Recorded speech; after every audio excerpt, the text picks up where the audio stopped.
நடிகை தேவயானி தமிழ் சினிமா ரசிகர்களால் 90களில் கொண்டாடப்பட்ட ஒரு பிரபலம்.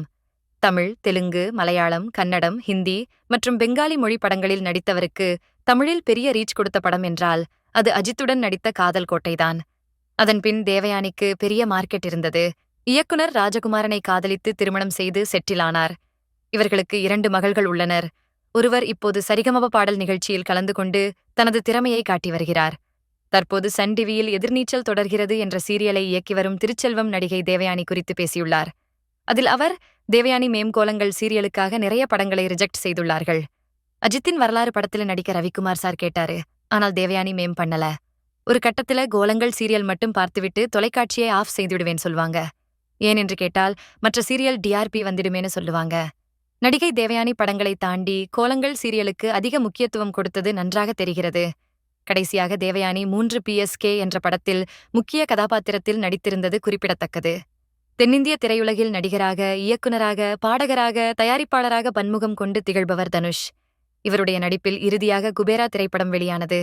இதில் நாகார்ஜுனா, ராஷ்மிகா ஆகியோர் முக்கிய கேரக்டர்களில் நடித்திருந்தனர். இந்த படத்தை தெலுங்கு இயக்குனர் இயக்கியிருந்தார். இதைத் தொடர்ந்து தற்போது தனுஷ் இயக்கி நடிக்கும் திரைப்படம்தான் இட்லி கடை. இந்த படத்தில் நித்யா மேனன், சத்யராஜ், அருண் விஜய், ராஜ்கிரண் ஆகியோர் முக்கிய கேரக்டர்களில் நடித்துள்ளனர். இந்த படம் அக்டோபர் 1 வெளியாக உள்ளது. தற்போது விக்னேஷ் ராஜா இயக்கி வரும் படத்தில் தனுஷ் கவனம் செலுத்தி வருகின்றார். இதன் படப்பிடிப்பு ராமநாதபுரத்தில் நடைபெற்று வருவதாகவும், இதனை முடித்துவிட்டு அமரன் பட இயக்குனர் ராஜ்குமார் பெரியசாமி இயக்க உள்ள படத்தில் நடிப்பதற்கும் தனுஷ் திட்டமிட்டுள்ளார்.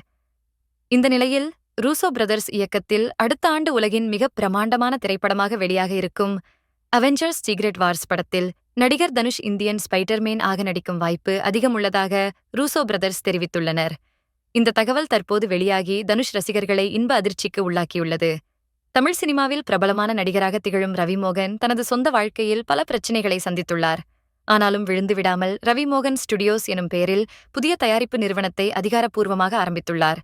இதைத் தொடர்ந்து தனது தயாரிப்பு நிறுவனத்தின் தயாரிப்பில் கதையின் நாயகனாக நடிக்கும் ப்ரோகோட் படத்தின் டீசர் சமீபத்தில் வெளியானது. இந்த திரைப்படத்தை இயக்குனர் கார்த்திக் யோகி இயக்கியிருக்கிறார். மேலும் யோகி பாபு கதையின் நாயகனாக நடிக்கும் தி ஆர்டினரி மேன் எனும் திரைப்படத்தை இயக்கி இயக்குனராகவும் அறிமுகமாகியுள்ளார் ரவிமோகன். இது தொடர்பான போஸ்டரும் நேற்றைய தினம் வெளியாகி ரசிகர்களின் கவனம் ஈர்த்தது.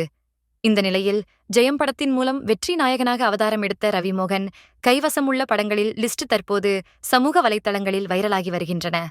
அதன்படி இந்த ஆண்டு முதல் அடுத்த ஆண்டுக்குள் ரவிமோகன் நடிப்பில் பார்கோட், கராத்தே பாபு, ஜீனியர் 30, ஜீனி, சங்கமித்ரா, பராசக்தி மற்றும் தனி ஒருவன் 2 போன்ற படங்களில் கமிட் ஆகியுள்ளார். இது ரவிமோகன் ரசிகர்களுக்கு பெரும் கொண்டாட்டமாக காணப்படுகிறது.